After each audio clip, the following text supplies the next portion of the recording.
Hello मित्रांनो, या व्हिडिओमध्ये मी तुम्हाला आता माझी पोझिशन दाखवणार, मी ट्रेड कुठे घेतला ते, आणि त्याचप्रमाणे उद्या आपण बँक निफ्टीची एक्सपायरी आहे, तर एक्सपायरीमध्ये मी स्वतः काय ट्रेड करणार ते तुम्हाला आधी सांगणार. ठीक आहे. पण व्हिडिओ सुरू करायच्या आधी मी फक्त तुम्हाला सांगू इच्छितो, जे माझ्या चॅनलवरती व्हिडिओ बघतात ना त्यापैकी 75% व्ह्यूवर्सने अजून चॅनल सबस्क्राईब नाही केलं. तर अगर तुम्हाला माझ्या व्हिडिओतून काही शिकायला मिळत असेल ना तर तुम्ही हवं असेल तर तुम्ही चॅनलला सबस्क्राईबसुद्धा करू शकता. ओके, आता आपण व्हिडिओला सुरुवात करूया. तर पहिले मी तुम्हाला ती माझ्याची पोझिशन दाखवतो. 680 रुपये माझा लॉस आहे. एकदा तुम्हाला रिफ्रेश करून दाखवतो. ठीक आहे, 680 लॉस आहे. तो लॉस कुठे झाला आणि कसा झाला ते तुम्हाला सांगतो.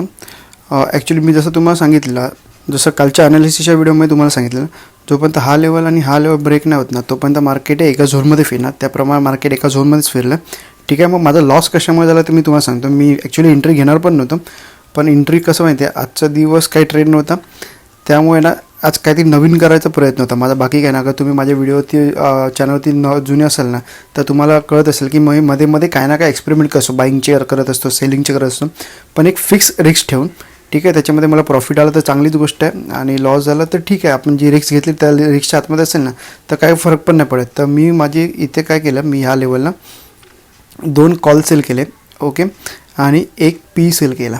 ठीक आहे. अगर तुम्ही माझी ती पोझिशन बघत असाल तर जे छोटे छोटे लाल दिसत आहेत ना ते ॲक्च्युली फक्त हेजिंग आहे, त्याचा काही संबंध नाही ट्रेडिंगबरोबर.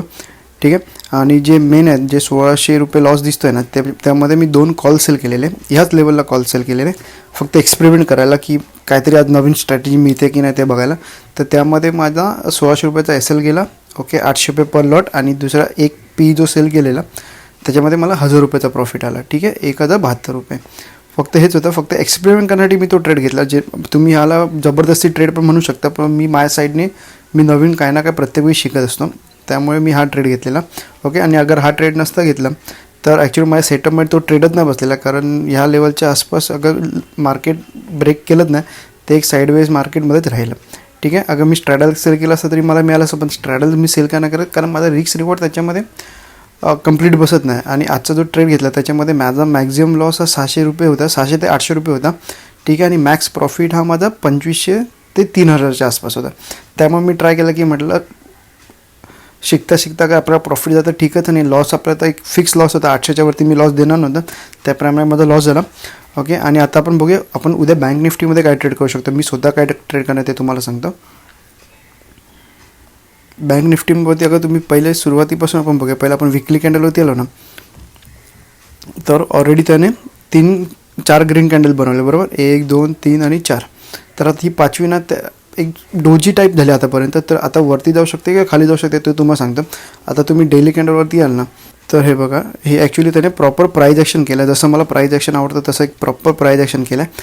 तर हे बघा, हे मार्केट वरती गेलं, त्याच्यानंतर खाली आलं, एक हॉल्ट कॅन्डल बनवला आता, आणि अगर त्याला खाली जायचं असेल ना तो आता इथून एक बऱ्यापैकी मोठी मुवमेंटम मिळू शकते.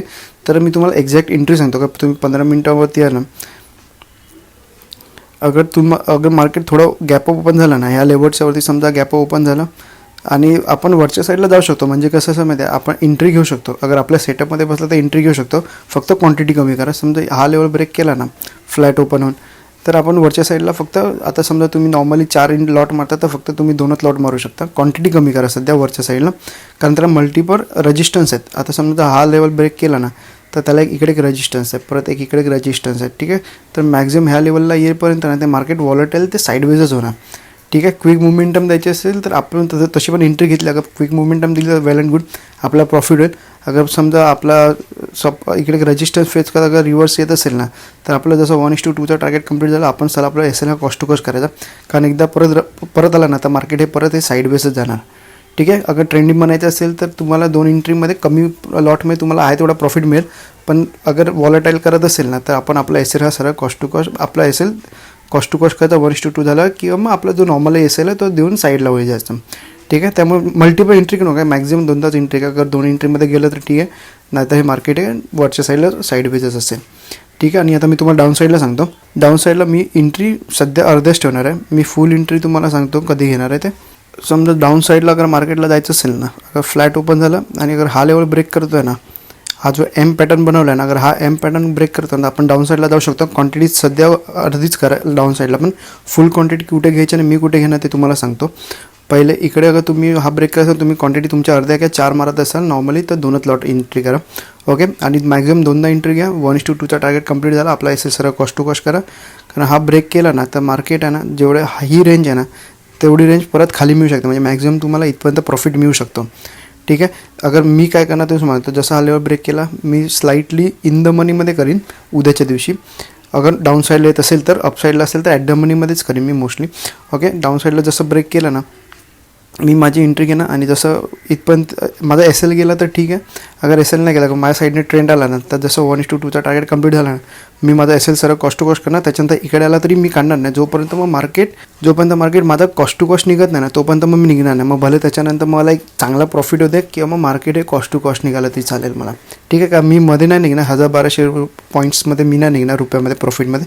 मी घेतलं तर कंप्लीट प्रॉफिट घेणार, नाही तर मग कॉस्ट टू कॉस्ट निघणार. ठीक आहे. इथून मग त्याच्यानंतर रिव्हर्स गेला आणि माझा पूर्ण माझा ट्रेलिंग एस एल घेतला तरी काय प्रॉब्लेम नाही. अगर समजा इथे खाली आला आणि थोडं ब्रेक होऊन अगर एकदम खाली पडला ना, तर आपण जेवढं इमॅजिन करतो त्यापेक्षा एक बऱ्यापैकी प्रॉफिट मिळतं. त्यामुळे मी ते थांबणार आहे तिकडे. ओके. कारण इकडे थोडं मार्केट आहे ना, थोडं वॉलाटाईल करणं आणि त्याच्यानंतर हवं तर ब्रेक करणं. ठीक आहे. त्यामुळे मी थांबीन मार्केटमध्ये. अगर तुम्हाला निघायचं असेल तर तुम्ही ह्या साईडला निघू शकता. ओके. आणि आता मी तुम्हाला सांगतो मी माझे फुल क्वांटिटी कुठे मारणार, म्हणजे कमीत कमी 2 ते 3 लॉट मी कुठे मारणार ते तुम्हाला सांगतो. कॉल सेल कुठे करणार ते हे बघा. एक लॉजिक हे बघा.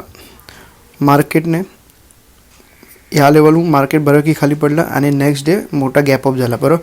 म्हणजे हा एक सपोर्ट आहे ना, खूप महत्त्वाचा सपोर्ट आहे. बरोबर. तर माझी फुल क्वांटिटी मी तुम्हाला सांगतो. समजा मोठा गॅप डाऊन झाला आणि अगर हा लेवलला अगर मार्केट लेवल ब्रेक करत असेल ना, तर मी माझे सरळ 2 कॉल सेल घेणार. मॅक्झिमम 2दा एंट्री घेणार. त्याच्यावरती एंट्री नाही घेणार. कारण मार्केटला खाली जायचं 52,000 राऊंड नंबर अगर ब्रेक करायचा असेल ना, तर तो इमिजिएट करेल किंवा मॅक्झिमम दुसऱ्या एंट्रीमध्ये करेल. ठीक आहे. या लेवलच्या खाली गेला मी मॅक्झिमम माझे 2 कॉल सेल करीन किंवा 3 कॉल सेल करीन. डिपेंड्स माझा एस एल केवढा मोठा आहे किंवा माझा एस एल केवढा लहान आहे त्याच्यावरती. ओके. आणि जसं 1:2चा टार्गेट कंप्लीट झाला, मी माझा एस एल सर्व कॉस्ट टू कॉस्ट आणि इकडे या लेवलला मी इन द मनीमध्ये सेल करणार. ठीक आहे. मी इन द मनीमध्ये कमीत कमी 200 ते 300 ते 400 पॉईंटच्या आतमध्ये मी कॉल सेल करीन. त्यामुळे माझं टार्गेट थोडा मोठा असू शकतो. ठीक आहे. अगर हा लेवल ब्रेक करतो आहे तर मी माझी क्वांटिटी अर्धी करीन आणि स्लाइटली इन द मनीमध्ये घेईन. म्हणजे एकाच 100-1 पॉईंट जास्तीत जास्त 100 ते 200 पॉईंट मी इन द मनी घेईन. पण ह्या लेवलला मी 400 ते 500 पॉईंटच्या आसपासचं मी इन द मनीमध्ये घेईन. ओके. कारण अगर हा लेवल ब्रेक करतो आहे ना, तर एक मोठ्यापैकी एक मोमेंटम मिळायचे चान्सेस आहे डाऊन साईडला. ठीक आहे. त्याच्यामुळे बाकी काय ना. आणि अजून तुम्हाला काही डाऊट असेल तर कमेंट करा. व्हिडिओ आवडला असेल लाईक करा. तुम्ही चॅनलला सबस्क्राईबसुद्धा करू शकता.